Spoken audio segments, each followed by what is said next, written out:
ಇನ್ಮುಂದೆ ಮದ್ಯಪಾನ ಮಾಡಿ ವಾಹನ ಚಲಾಯಿಸಿದರೆ ಪೊಲೀಸರು ಹದ್ದಿನ ಕಣ್ಣಿಟ್ಟು ಪ್ರಕರಣ ದಾಖಲಿಸಲಿದ್ದಾರೆ. ಮದ್ಯಪಾನ ಮಾಡಿ ವಾಹನ ಚಲಾಯಿಸುವ ಪ್ರಕರಣಗಳು ದುರಂತಗಳು ಹೆಚ್ಚುತ್ತಿರುವ ಹಿನ್ನೆಲೆಯಲ್ಲಿ ಮಂಗಳೂರು ನಗರ ಪೊಲೀಸ್ ಕಮಿಷನರ್ ಸುಧೀರ್ ಕುಮಾರ್ ರೆಡ್ಡಿ ಸಾರ್ವಜನಿಕರಿಗೆ ಕೆಲವು ಎಚ್ಚರಿಕೆಯ ಸಂದೇಶ ರವಾನಿಸಿದ್ದಾರೆ.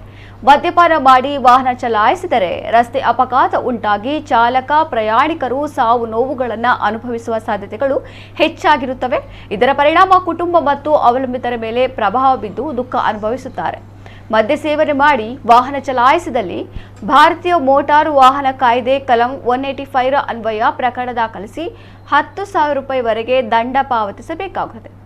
ಅತಿ ವೇಗದಿಂದ ವಾಹನ ಚಲಾಯಿಸಿದರೆ ಭಾರತೀಯ ಮೋಟಾರು ವಾಹನ ಕಾಯ್ದೆ ಕಲಂ 183 ಅನ್ವಯ ಪ್ರಕರಣ ದಾಖಲಿಸಿ 1,000 ರೂಪಾಯಿ, ಇತರ ವಾಹನಗಳಿಗೆ 2,000 ರೂಪಾಯಿವರೆಗೆ ದಂಡ ಪಾವತಿಸಬೇಕಾಗುತ್ತದೆ ಎಂದು ತಿಳಿಸಿದ್ದಾರೆ.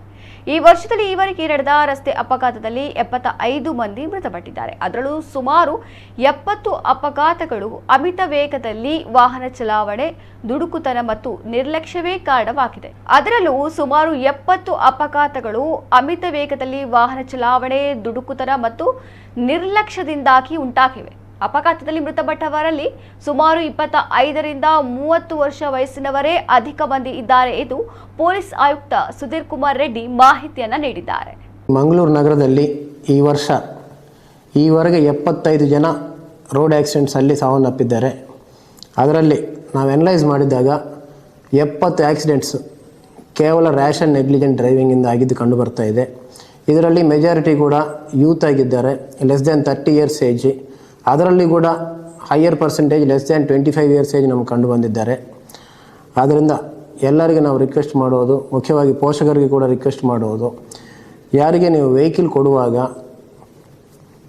ಅವರಷ್ಟು ರ್ಯಾಶ್ ಆಗಿ ಹೋಗದಂಗೆ ನೋಡ್ಕೋಬೇಕು. ಎಲ್ಲಾದರೂ ಪೊಲೀಸರು ರ್ಯಾಶ್ ಆ್ಯಂಡ್ ನೆಗ್ಲಿಜೆಂಟ್ ಡ್ರೈವಿಂಗಲ್ಲಿ ಬೈಕಲ್ಲಿ ಹೋಗ್ತಾ ಇದ್ದರೆ ಅವರನ್ನು ನಿಲ್ಸಕ್ಕೆ ಹೋದರೂ ಕೂಡ ಅಲ್ಲಿ ಕೂಡ ಡೇಂಜರ್ ಇರ್ತದೆ. ಅದಕ್ಕೆ ಪೊಲೀಸರು ಕೂಡ ನಿಲ್ಲಿಸೋದು ಕಷ್ಟ ಆಗ್ತದೆ. ಅವರೆಲ್ಲಾದರೂ ರ್ಯಾಶ್ ಆಗಿ ಹೋಗಿದ್ದರೆ ಅಲ್ಲಿ ಕೂಡ ಆಕ್ಸಿಡೆಂಟ್ ಆಗೋ ಚಾನ್ಸ್ ಇದೆ. ಸೊ ಇದಕ್ಕೆ ನಮ್ಮ ಪ್ರಾಣ ನಾವೇ ಕಾಳಜಿಯಿಂದ ಜಾಗೃತಿಯಾಗಿ ಗಾಡಿ ಓಡಿಸ್ಕೋಬೇಕಾಗತ್ತೆ, ನೋಡಿಕೊಳ್ಳಿ. ಇಷ್ಟೇ ಅಲ್ಲದೆ ನಿನ್ನೆ ಕೂಡ ಇಬ್ಬರು ಹೀಗೆ ರ್ಯಾಶ್ ಆಗಿ ಹೋಗೋದ್ರಿಂದ ತೀರ್ಕೊಂಡಿದ್ದಾರೆ. ಅದರಲ್ಲಿ ರ್ಯಾಶ್ ಅಂಡರ್ ನೆಗ್ಲಿಜೆಂಟ್ ಡ್ರೈವಿಂಗ್ ಅಲ್ಲದೆ ಅಂಡರ್ ಇನ್ಫ್ಲೂಯೆನ್ಸ್ ಆಫ್ ಆಲ್ಕಹಾಲ್ ಕೂಡ ಇತ್ತು. ಈ ವರ್ಷ ಆಗಿದೆ ಆಕ್ಸಿಡೆಂಟ್ಸಲ್ಲಿ 4 ಜನ ಆಲ್ಕಹಾಲ್ ಇನ್ಫ್ಲೂಯೆನ್ಸಲ್ಲಿ ಗಾಡಿ ಓಡಿಸಿದ್ದು ಸಾವನ್ನಪ್ಪಿದ್ದಾರೆ. ಸೊ ಯಾವುದೇ ಕಾರಣಕ್ಕೆ ಕೂಡ ನೆಗ್ಲಿಜೆಂಟ್ ಆಗಿ ರ್ಯಾಶ್ ಆಗಿ ಗಾಡಿ ಓಡಿಸಬೇಡಿ. ಎಟ್ ಎನಿ ಕಾಸ್ಟ್ ಆಲ್ಕಹಾಲ್ ಇನ್ಫ್ಲೂಯೆನ್ಸಲ್ಲಂತೂ ಗಾಡಿ ಓಡಿಸಬೇಡಿ. ಟ್ರಾಫಿಕ್ ಸಿಗ್ನಲ್ಸ್ ಎಲ್ಲ ಫಾಲೋ ಮಾಡಿ ನಿಧಾನವಾಗಿ ಹೋಗಿ ಮನೆಗೆ ಸೇಫಾಗಿ ಸೇರಿಕೊಳ್ಳಿ. ಒಂದು ಫ್ಯಾಮಿಲಿಯಲ್ಲಿ ಒಬ್ಬರು ತೀರ್ಕೊಂಡಿದ್ರೆ ಅವರ ಮೇಲೆ ಡಿಪೆಂಡೆಂಟ್ ಆದ ಎಲ್ಲರೂ ಕೂಡ ಸಫರ್ ಆಗ್ತಾರೆ. ಸೊ ಇದನ್ನು ಅರ್ಥ ಮಾಡಿಕೊಂಡು ಎಲ್ಲರೂ ಕೂಡ ನಿಧಾನವಾಗಿ ಚಲಿಸಿ. ಅಷ್ಟು ಬೇಗ ರೀಚ್ ಆಗಬೇಕಾದ್ರೆ ನೀವು ಬೇಗ ಹೊರಟಿ ಬೇಗ ರೀಚ್ ಆಗಿ, ಬಟ್ ಡ್ರೈವಿಂಗ್ ಮಾತ್ರ ಸ್ಟಡಿಯಾಗಿ ನಿಧಾನವಾಗಿ ಹೋಗಬೇಕು.